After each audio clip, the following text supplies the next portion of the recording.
Welcome to active contracts Tamil. So என்னோட name Krishnamurthy. நான் SEBI register advisor கிடையாது. இந்த வீடியோ உங்களுக்கு ஒரு எஜுகேஷ்னல் பர்பஸ்க்காக மட்டுமே. ஸோ வர்ற ஜனவரி 4ஆம் தேதி நம்மளுக்கு மந்த்லி செஷன்ஸ் வந்து ஸ்டார்ட் ஆக இருக்குது.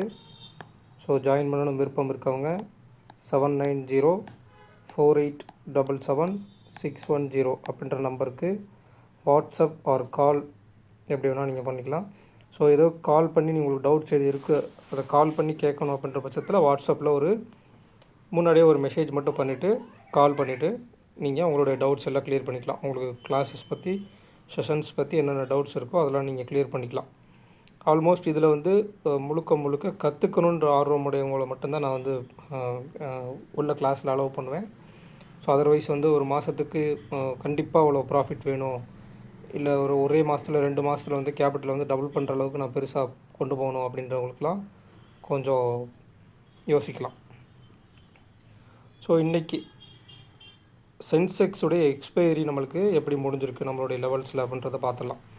ஸோ மார்னிங் நம்மளுக்கு ஓப்பனான ஃபஸ்ட்டு 1 மினிட்டுக்கு அப்புறம் 2வது நிமிஷத்துலேயே நம்மளுக்கு நம்மளுடைய ஒயிட் எட்ஜோட பாட்டம், அதாவது 85,400 சப்போர்ட் எடுத்துகிட்டு அங்கேருந்து நம்மளுக்கு மார்க்கெட் வந்து 550 அண்ட் ஓப்பனை கடந்து நேராக ஒயிட் எட்ஜினுடைய மிட் பாயிண்ட், அதாவது 85,700 அப்படின்ற ஒரு level. At the same time அதை இன்னொரு லெவல் நம்ம சொல்லியிருந்தோம், என்னது எஸ்டர்டே ஹை. அப்போ எஸ்டர்டே ஹைக்கும் அந்த ஒயிட் எட்ஜினுடைய மிட் பாயிண்ட்டுக்கும் நான் இதை நேற்றே சொல்லியிருந்தேன். கரெக்டாக இந்த லெவல்ஸ் வந்துட்டு அங்கேருந்து ரிவர்சல் ஆகிட்டாங்க அப்படின்னா மார்க்கெட் கீழே வர்றதுக்கு சான்சஸ் இருக்காது. ஸோ கரெக்டாக அந்த இடத்துல போயிட்டு ப்ராபபிலிட்டி நேற்றுக்கு நம்ம என்ன ப்ரொடெக்ட் பண்ணமோ அதன்படி மேலே போய் ரெசிஸ்டன்ஸ் எடுத்துகிட்டு அங்கேருந்து கீழே கொஞ்சமாக கீழே வந்திருக்காங்க. ஸோ ஒரு ஐவி இருந்தது அப்படின்ற பட்சத்தில் நிஃப்டிலேயுமே ஐவி ட்ராப் அவுட்டு. ஸோ அதை சார்ந்து தான் சென்செக்ஸும் ஆக்சுவலாக இருங்க. ஏன்னா ரெண்டுமே வேறு எக்ஸ்சேஞ்சஸ்னுடைய இண்டெக்ஸஸ். பட் ஆனால் அது என்ன மொமெண்டம் இருக்குமோ அதை சார்ந்து தான் இருக்கும். நீங்கள் பார்த்தீங்கன்னா பர்சன்டேஜ் வைஸ் 0.14 0.13 இது ஆல்மோஸ்ட் ஈவனாக தான் இருக்கும். ஸோ அப்போ நிஃப்டியில் என்ன மொமெண்டம் இருக்கோ அந்த மொமெண்டத்துக்கு ஈக்குவலண்ட்டாக தான் சென்செக்ஸில் இருக்கும். ஸோ அப்போ அந்த சைட்லேயே நம்மளுக்கு ஐவி ட்ராப் அவுட் அப்படின்ற பட்சத்தில் இங்கேயும் மொமெண்டம் வந்து கொஞ்சம் ஸ்லோவராக தான் இருக்கும். பட் சினாரியோ வைஸ் எஸ்டர்டே ஹையில் ரெசிஸ்டன்ஸ் எடுத்தனால அங்கேருந்து டவுன் சைடு மொமெண்டம் இருக்கும். பட் இதில் 0 to ஹீரோ அப்படின்னு பார்க்கும்போது இன்றைக்கி 0 to ஹீரோ அந்த செகண்ட் ஆஃப் செஷனில் இந்த 0 to ஹீரோ நடக்கலை. அதாவது இங்கேருந்து கால் ஆப்ஷனுக்கு ஃபஸ்ட்டு கொடுத்துட்டாங்க, அகெயின் புட் ஆப்ஷனுக்கு ப்ரீமியம் கொடுத்துட்டாங்க, அவ்வளோதான், அதோட முடிஞ்சது. இந்த ஒரு ரிவர்சல் வந்து 0 to ஹீரோ அப்படின்ற ஒரு விஷயம் நடக்கலை. காரணம் அங்கே இம்ப்ளாய்டு வாலட்டிலிட்டி இல்லை. ஐவி இருந்தால்தான் ஒரு ரிவர்சல் அப்படின்றது இருக்கும். வாலட்டிலிட்டின்றது முதல்ல இருக்கும். ரிவர்சல்னு சொல்கிறத விட இம்ப்ளாய்டு வாலட்டிலிட்டி இருந்தால்தான் வாலட்டிலிட்டி இருக்கும். அப்போ வாலட்டிலிட்டி இருந்தால் தான் என்ன இருக்கும், மார்க்கெட்டில் ரிவர்சல்லாம் நடைபெறும். ஒரு 0 to ஹீரோக்கு ஒரு எட்ஜ் இருந்தால் அந்த எட்ஜிலேருந்து ரிவர்சல்லாம். இங்கே என்ன பண்ணிட்டாங்க அப்படின்னா மார்க்கெட்டை வந்து சைட் வேஸ் டு டவுன் கொண்டு வந்துட்டு எட்ஜை வந்து எக்ஸ்டெண்ட் பண்ணிட்டே போனாங்க.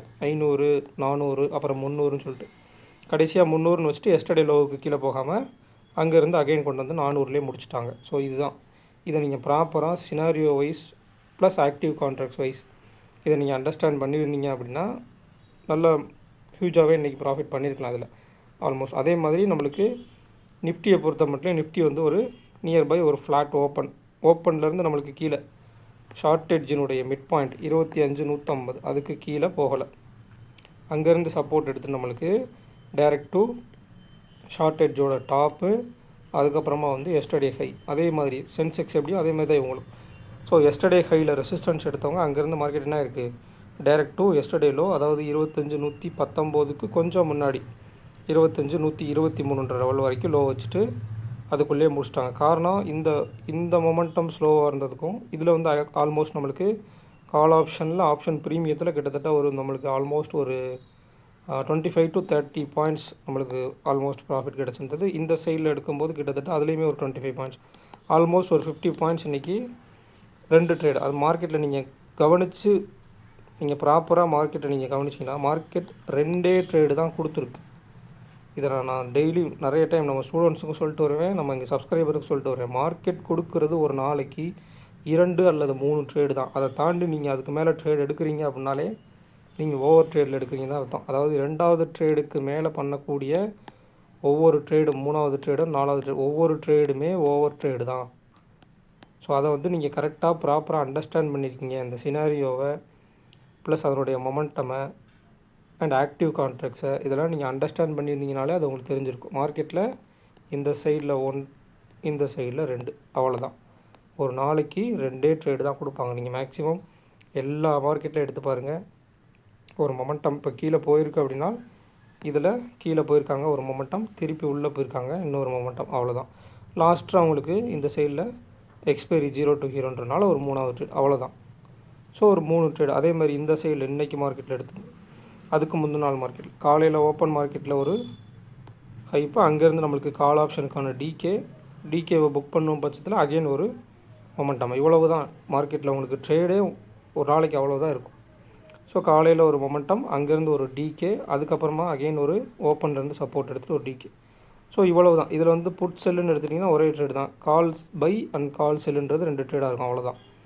ஸோ ரொம்ப ரொம்ப கம்மியாக தான் மார்க்கெட்டில் ட்ரேட் இருக்கும். நம்ம தான் வந்து இடையில போயிட்டு இந்த இடத்துல இங்கே எடுக்கிற வேலைகள்லாம் வச்சுருந்தீங்க அப்படின்னாலே இங்கே எடுக்கிறது இல்லை, இங்கே எடுக்கிறது இல்லை, இங்கே போய் ரிவர்ஸ் இந்த மாதிரிலாம் நீங்கள் பண்ணுறீங்கன்ற பட்சத்தில் நீங்கள் வந்து ப்ராப்பராக லேர்ன் பண்ணலன்றது அர்த்தம்.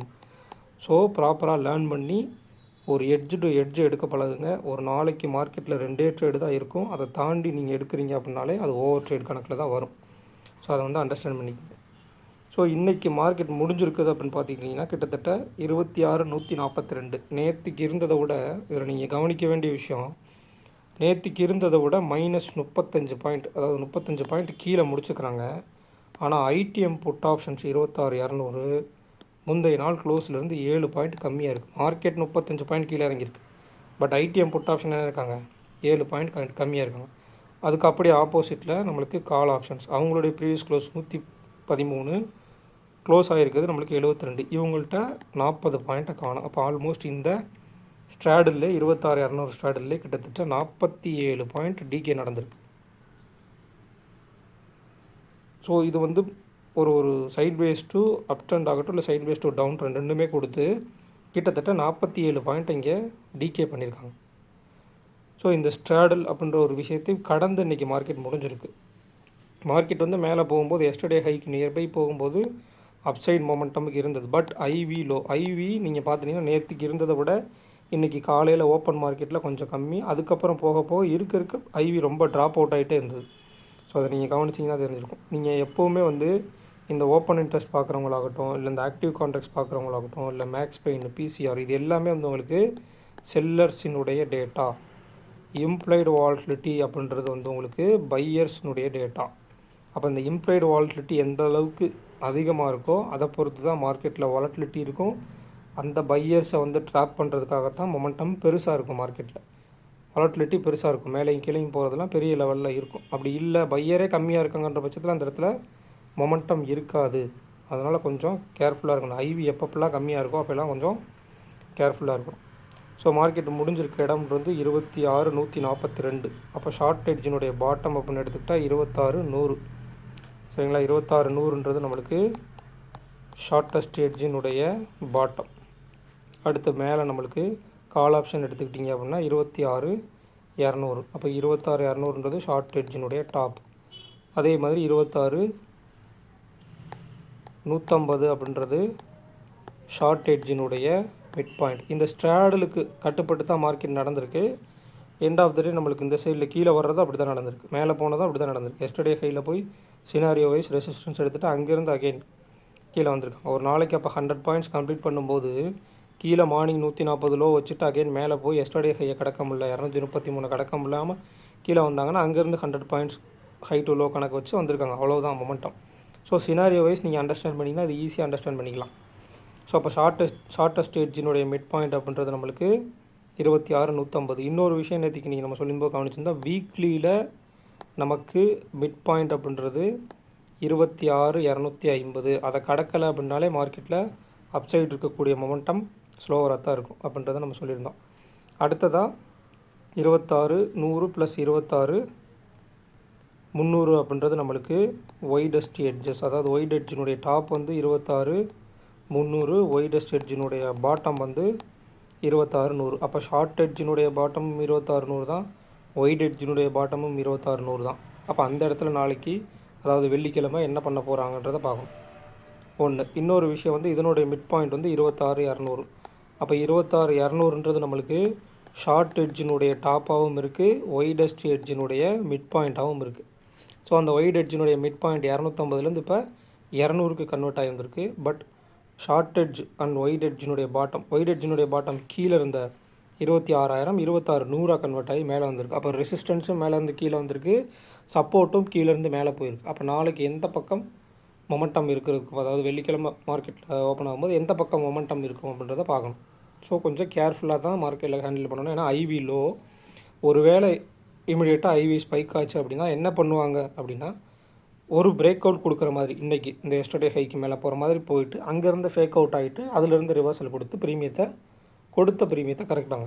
இப்போ உதாரணத்துக்கு இப்போ எஸ்டர்டே ஹையை தாண்டி போகிறாங்க அப்படின்னா இந்த ஓப்பன் அப்படின்றது இங்கே வச்சுருக்கணும்.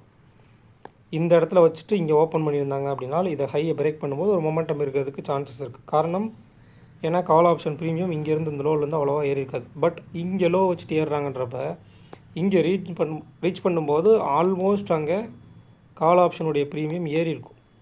நமக்கு அதுக்கு குறிப்பிட்ட லெவல்ஸும் இருக்குது. ஸோ அந்த லெவல் வைஸ் மார்க்கெட் வந்து ஆல்மோஸ்ட் ப்ரீமியம் ஏறி இருக்கும். அப்போ அங்கேருந்து என்ன பண்ணுவாங்க, அகெயின் டிகே பண்ண தான் பார்ப்பாங்க. அப்போ புட் ஆப்ஷன் கொடுப்பாங்களான்னு கேட்டிங்கன்னா சினாரியோ வைஸ் கீழே வரும். பட் ஐவி இல்லாதனால புட் ஆப்ஷனுக்கு மொமெண்டம் ஃபாஸ்ட்டாக இருக்காது, கொஞ்சம் ஸ்லோவராக தான் இருக்கும். இந்த மாதிரி சைட் வைஸ் போட்டு கொஞ்சம் ஸ்லோவராக தான் இருக்கும். இதுவே வந்து ஐவி இருந்தாங்க அப்படின்னா இந்த மொமெண்டம் அப்படின்றது கொஞ்சம் ஃபாஸ்ட்டாக இருக்கும், வேகமாக இருக்கும்.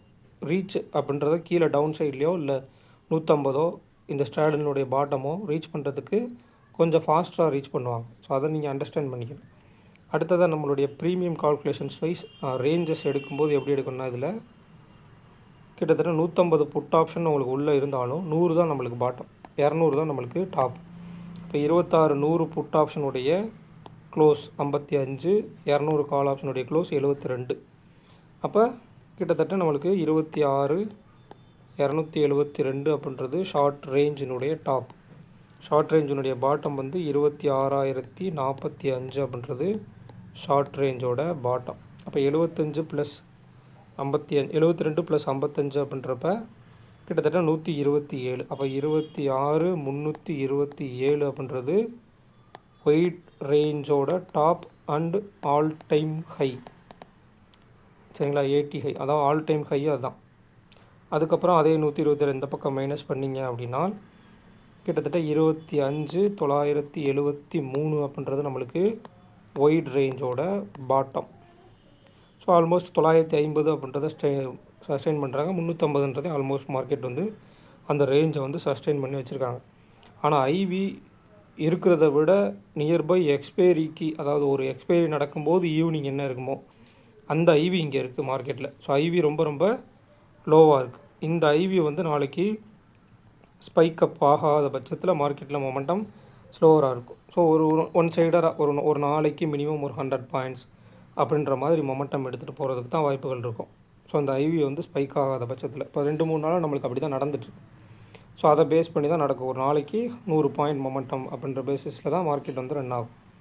ஸோ பேங்க் நிஃப்டி எடுத்துட்டிங்க அப்படின்னா பேங்க் நிஃப்டி நம்மளுக்கு முடிஞ்சிருக்குது அப்படின்றது 59,200, கிட்டத்தட்ட இந்த 59,200 to 59,500 அந்த ஸ்ட்ராங்கிளுக்குள்ளே தான் மார்க்கெட் வந்து உள்ளே போயிட்டு வந்துட்டுருக்கு. இப்போ வந்து 59,500 ஸ்ட்ராடல் கொடுத்துருக்காங்க. இதில் multiple strangle put option market வந்து 59,000 வரைக்குமே கேட்டிங்கன்னா கிடையாது. ஸோ கீழே இதுக்கும் ரேஞ்ச் வந்து 59,000 to 59,500னா அப்போ 59,250க்கு கீழே போனால்தான் நம்மளுக்கு, அதுக்கு கீழே சஸ்டெயின் ஆனால் தான் நம்மளுக்கு கீழே வருவாங்க. அப்போ இந்த புட் ஆப்ஷனுடைய ரேஞ்சையும் கீழே பிரேக் பண்ணுவாங்க. அதர்வைஸ் அங்கே மொமெண்டம் அப்படின்றது பெருசாக கீழே இல்லை. அப்போ மார்க்கெட் முடிஞ்சிருக்க இடம் அப்படின்னு எடுத்துக்கிட்டிங்கன்னா 59,183. அப்போ இதனுடைய ஷார்ட் ரேஞ்சினுடைய டாப் அண்ட் பாட்டம், ஒயிட் ரேஞ்சினுடைய டாப் அண்ட் பாட்டம்லாம் எதை பேஸ் பண்ணி நீங்கள் எடுக்கணும்னா டைரக்ட் டு இந்த சைடில் வந்துடணும். அதாவது 59,000 புட் ஆப்ஷன் மேலே வந்து நம்மளுக்கு 59,400 கால் ஆப்ஷன். அப்போ இவங்களுடைய க்ளோசிங் ப்ரைஸ் அடிப்படையில் 120 + 160னா 280னா அப்போ 59,680ன்றது ஒய்டு. இந்த சைடு 58,720 அப்படின்றது நம்மளுக்கு ஒய்டஸ்ட் எட்ஜினுடைய பாட்டம். அப்போ அந்த 58,800 மேலே டாப் சைடு எடுத்துட்டிங்க அப்படின்னா 59,600 சம்திங் வரும். ஸோ இதுதான் வந்து ஒரு 800 பாயிண்ட் சம்திங் இந்த எக்ஸ்பைரி வரைக்கும் உள்ள ரேஞ்ச், பேலன்ஸ் ரேஞ்ச். இவங்களுடைய இம்ப்ளைடு வாலட்டிலிட்டியும் ட்ராப் அவுட் மார்க்கெட்டில். நேற்றுக்கு வந்து 8 இருந்தாங்க இல்லையா, அன்றைக்கி மார்க்கெட் காலையில் ஓப்பனிங்கே வந்து நம்மளுக்கு இவங்க 7 கண்டிஷன்ஸ் வந்துட்டாங்க. அகெயின் முடிக்கும்போது 6-8 முடிச்சுருக்காங்க. அப்போ ஒன் சைடராக கால் ஆப்ஷன் சைடு மட்டும் டிகே ஆகிட்டு புட் ஆப்ஷன் சைடுக்கு மொமெண்டம் கொடுத்துருக்கனால அங்கே சின்னதாக ஐவி வந்து அதே லெவல், அதாவது 7க்கு போயிட்டு அகைன் 8க்கு வந்திருக்காங்க. ஆனால் கால் ஆப்ஷன் சைடு 7க்கு ஐவி போனது திருப்பி 6க்கு போயிட்டாங்க. அப்போ மொமெண்டம் அவங்க சைடில் ஸ்லோவராக இருக்குது. அப்போ புட் ஆப்ஷனுக்கு நெக்ஸ்ட் ட்ரேடிங் செஷனில் ஒரு வாய்ப்பு இருக்குமான்னு பார்க்கணும். ஸோ ஐவி மேலே எப்போவுமே ஒரு ஆப்ஷன் பையராக நீங்கள் இருக்கீங்கனாலும் சரி, ஆப்ஷன் செல்லராக இருக்கீங்கனாலும் சரி, இந்த இம்ப்ளைடு வால்டிலிட்டி மேலே எப்போவுமே உங்களுக்கு ஒரு பார்வை இருந்துகிட்டே இருக்கணும். அதே மாதிரி ஆக்டிவ் கான்ட்ராக்ட்ஸ்லேயும் ஒரு பார்வை இருந்துகிட்டே இருக்கணும். சினாரியோ வைஸ் என்ன பண்ணுறாங்க அப்படின்றது தெரிஞ்சுக்கிட்டே இருக்கணும். இது எல்லாத்தையும் நீங்கள் கம்பைன் பண்ணி பார்த்தீங்கன்னா மட்டும்தான் உங்களால் மார்க்கெட்டை வந்து ரீட் பண்ணி அதை வந்து கரெக்டாக ப்ரெடிக்ட் பண்ணி அதிலிருந்து என்ட்ரி அண்ட் எக்ஸிட்டை டிசைன் பண்ண முடியும். இல்லைன்ற பட்சத்தில் ஒரு டேட்டாவை மட்டும் வச்சுட்டு வெறுமனே ஆக்டிவ் கான்ட்ராக்ட்ஸ் மட்டும் வச்சுட்டு பார்க்கவும் முடியாது, வெறுமனே சினாரியோவை மட்டும் வச்சுட்டு பார்க்கவும் முடியாது, அதேமாதிரி வெறுமனே ஆப்ஷன் ப்ரீமியத்தை மட்டும் வச்சுட்டு ப்ரீமியத்தின் அடிப்படையில் மார்க்கெட் போகுதுன்னு பார்க்க முடியாது. இது எல்லாத்தையும் நீங்கள் கம்பைன் பண்ணி பார்க்க பழகணும். ஸோ கம்பைன் பண்ணி பார்த்து அதிலிருந்து நீங்கள் எக்ஸிக்யூட் பண்ணுற ட்ரேட்ஸ் தான் வந்து பர்ஃபெக்டாக இருக்கும். எப்பப்பெல்லாம் உங்களுடைய ஒரு ட்ரேடுக்கு நீங்கள் கன்ஃபர்மேஷன்ஸ் அதிகமாக எடுக்கிறீங்களோ அந்த ட்ரேடு இல்லாமல் பர்ஃபெக்டாக இருக்குன்னு அர்த்தம். கன்ஃபர்மேஷன்ஸ் கம்மியாக வச்சுட்டு ஒரு ட்ரேடு நீங்கள் எக்ஸிக்யூட் பண்ணுறீங்கன்னா அது ஜஸ்ட் ஃப்ளூக்கில் பண்ணுறீங்கன்னு தான் அர்த்தம். ஸோ அதை வந்து நம்ம அண்டர்ஸ்டாண்ட் பண்ணிக்கணும். ஸோ இந்த மந்த்லி செஷன்ஸ்க்கு நிறைய பேருக்கு டவுட்ஸ் நிறைய இருந்தது. வாட்ஸ்அப்பில் வாய்ஸ் நோட் கேட்டிருந்தீங்க. ஸோ அதே மாதிரி நமக்கு அந்த தனியாக ஒரு செப்பரேட்டாக வீடியோ வேணும்னா அந்த வீடியோவும் நம்ம அப்லோட் பண்ணுறோம் சொல்லியாச்சு. அட் த சேம் டைம் இதுக்கு முன்னாடி ஓல்டு மெம்பர்ஸ் எல்லோரும் அவங்க ரிவ்யூஸ்லாம் இருக்குது. ஸோ அந்த ரிவ்யூஸ் வேணும்னாலும் அதையும் நம்ம அப்லோட் பண்ணுறோம். இல்லை வேணும் உங்களுக்கு நீங்கள் கேட்கணும் அப்படின்ற பட்சத்தில் உங்களுக்கு வாட்ஸ்அப்பில் வேணாலும் சென்ட் பண்ணி விடலாம். பட் எதுவும் டவுட்ஸ் இருக்குது அப்படின்னா, ஏன்னா வந்து இதில் நீங்கள் ஒரு கான்செப்டை வந்து இது வரைக்கும் நீங்கள் இதுக்கு முன்னாடி கற்றுக்கொண்டு இருந்த அந்த கேண்டில் ஸ்டிக்ஸ் ஆகட்டும், ஒரு இண்டிகேட்டர்ஸ் ஆகட்டும், சார்ட் பேட்டர்ன்ஸ் ஆகட்டும், இதெல்லாம் வந்து அன்லேர்ன் பண்ணிவிட்டு புதுசாக ஒரு கான்செப்டை கற்றுக்கின்றப்ப நிறைய டவுட்ஸ் இருக்கும். ஸோ அப்படி டவுட்ஸ் இருக்குது அப்படின்னா தயங்காமல் ஒரு வாட்ஸ்அப்பில் வாய்ஸ் நோட்டை போட்டுட்டு, சார் இந்த டைம் உங்களுக்கு கால் பண்ணலாமான்னு கேளுங்க, நான் அது குறிப்பிட்ட டைம் சொல்கிறேன். அதில் கொஞ்சம் முன்ன பின்ன இருக்கும் பட்சத்தில் நம்ம கால் பண்ணி பேசி டவுட்டை கிளியர் பண்ணணும். ஸோ என்ன சொல்கிறது, இது வந்து ஒரு சரியான கான்செப்ட் தான். இப்போ நான் செபி ரிஜிஸ்டர் அல்லாமல் நான் அந்த ஒரு விஷயத்தை சொல்ல முடியாது. அதே நேரம் உங்களுடைய லேர்னிங் கெப்பாசிட்டி எந்த அளவுக்கு இருக்குன்னு தெரியணும். நீங்கள் ஒரு ஃபாஸ்ட் லேர்னரா இல்லை ஸ்லோ லேர்னரா அப்படின்ற விஷயங்கள்லாம் இருக்குது. ஸோ அப்போ உங்களுடைய டவுட்ஸை வந்து நான் அதுக்கேற்ற மாதிரி கிளியர் பண்ணணும். அதனால தான் வந்து ஒரு லைஃப் டைம் அக்சஸ் கொடுத்து லைஃப் டைம் கம்யூனிட்டி சப்போர்ட்டு கொடுத்துருக்கோம். இதை நான் வந்து பிஸ்னஸ் மைண்டடாக பண்ணணும் அப்படின்னு நினச்சிருந்தேன்னா இதுக்கு ரேட்டை ஹையர் பண்ணி ஓப்பனப்பாக நான் வந்து பிஎன்எல்லாம் எல்லாமே போட்டு நிறைய பேர்த்த இன்ட்ராக்ட் பண்ணி என்ன சொல்கிறது, ஒரு ஆசையை தூண்டி என்னால் பண்ண முடியும். பட் நான் அதை பண்ண மாட்டேன். இதை வந்து உங்களுக்கு ப்ராப்பராக நீங்களாக இண்டிவிஜுவலாக லேர்ன் பண்ணணும். ஒரு 2 months லேர்ன் பண்ணிட்டீங்க, ஒரு 2 to 3 months நீங்கள் அப்படியே தொடர்ச்சியாக நீங்கள் பார்த்துட்டு வரீங்கன்னா அதுக்கப்புறம் என்னுடைய துணையே இல்லாமல் நீங்கள் வந்து இது பண்ணணும். அந்த அளவுக்கு உங்களை ட்ரெயின் பண்ணணுன்றது தான் இதனுடைய நோக்கம். ரெண்டாவது இதில் முக்கியமான விஷயம் வந்து என்னை போல் நிறைய மென்டார்ஸை உருவாக்கணும் அப்படின்றது தான் இதில் முக்கிய குறிக்கோள். அதாவது நான் இப்போ ஒரு மென்டாராக இருக்கேன் அப்படின்னா ஒரு 4 வருஷமாக பண்ணி இப்போ எனக்கு கீழே வந்து கற்றுக்குறாங்க அப்படின்னா மெம்பர்ஸை வந்து ஜாயின் பண்ணி கற்றுக்குறாங்கன்னா அடுத்த ஒரு 2-3 வருஷத்தில் அவங்களையும் ஒரு மென்டாராக பார்க்கணுன்றது தான் என்னுடைய குறிக்கோள். ஏன் அப்படின்னா நிறைய மென்டார்ஸ் இந்த கான்செப்ட் பேஸில் நிறைய மென்டார்ஸ் வரும்போது இந்த கான்செப்ட் நிறைய பேரை போய் சேரும். அதுதான் முக்கிய குறிக்கோளாக இருக்கும். ஸோ அதுக்காகத்தான் இந்த சேனலே தொடங்கப்பட்டது.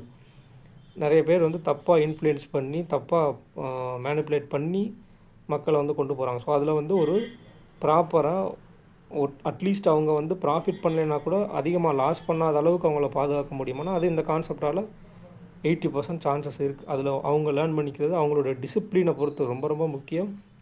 அவங்க பண்ணுற அந்த டிசிப்ளினை அவங்க பண்ணுறதை பொறுத்து தான். ரொம்ப டிசிப்ளினாக இருக்கணும். அப்படி டிசிப்ளினாக இருக்கும் பட்சத்தில் இதில் வந்து மேக்ஸிமம் தவிர்க்கப்படும் லாஸஸ். அல்லது அதுக்கு மேலே நீங்கள் இன்னும் கொஞ்சம் ஃபாஸ்ட் லேர்னராக இருந்து சீக்கிரமாக அந்த டெசிஷன் மேக்கிங்கில் பர்ஃபெக்டாக பண்ணுறீங்கன்ற பட்சத்தில் மோஸ்ட்லி எல்லாருமே ப்ராஃபிட்டபுளாக முடிக்க முடியும். இப்போ நம்ம செஷனில் எடுத்துட்டிங்க அப்படின்னாலே ஆல்மோஸ்ட் எல்லாருமே இப்போ ப்ராஃபிட்டபுளாக தான் கொண்டு வந்துட்டுருக்காங்க, டிசிப்ளினாக இருக்கிறவங்க மட்டும். அதர்வைஸ் டிசிப்ளினாக இல்லாதவங்கலாம் எப்படின்னு தெரியல. பட் டிசிப்ளினாக இருக்கிறவங்க எல்லாருமே ப்ராஃபிட்டபுளாக இருக்காங்க. அவங்க எல்லாருமே என்னோட கனெக்டடாக தான் இருக்காங்க. ஸோ அந்த மாதிரி டிசிப்ளினாக இருக்கிறவங்களால இந்த கான்செப்டை வந்து பர்ஃபெக்டாக கொண்டு போக முடியும். ஏன்னா ஒரு செல்ஃப் டிசிப்ளின் அந்த ட்ரேடிங்கில் உள்ள டிசிப்ளின் ஒன்று இருந்துட்டு சரியான கான்செப்ட் இல்லைனாலும் தப்பாயிடும். பட் இது கரெக்டான கான்செப்ட். இந்த கான்செப்டை கரெக்டான 80% சக்ஸஸ் ரேட் நான் சொல்கிறது. ஸ்டூடெண்ட்ஸ் எல்லாருமே 100% சொல்கிறாங்க, பட் நான் 80% சக்ஸஸ் ரேட் சொல்கிறேன். ஸோ அந்த 80% சக்ஸஸ் ரேட் உள்ள இந்த கான்செப்டை அதோடு உங்களோட டிசிப்ளினும் மேட்ச் ஆச்சு அப்படின்ற பட்சத்தில் ப்ராப்பராக கன்சிஸ்டண்ட்டாக ப்ராஃபிட் எடுத்து எவ்ரி மந்த் ஆன் மந்த் க்ரீனில் க்ளோஸ் பண்ணுறதுக்கும் சான்சஸ் இருக்குது, ப்ராபபிலிட்டி இருக்குது. ஸோ டவுட்ஸ் எதுவும் இருக்கும் பட்சத்தில் வாட்ஸ்அப்பில் ஒரு வாய்ஸ் நோட் போடுங்க, இல்லை கால் பண்ணி டைம் ஃபிக்ஸ் பண்ணி நீங்கள் கால் பண்ணி உங்களுடைய டவுட்ஸை வந்து கிளியர் பண்ணிக்கலாம். ஸோ இந்த வீடியோ பிடிச்சிருந்துச்சு அப்படின்னா லைக் பண்ணுங்கள், ஷேர் பண்ணுங்கள், சப்ஸ்கிரைப் பண்ணுங்கள். மறக்காமல் உங்கள் கருத்துக்களை வந்து கமெண்ட் செக்ஷனில் கமெண்ட் பண்ணுங்கள். நன்றி, வணக்கம்.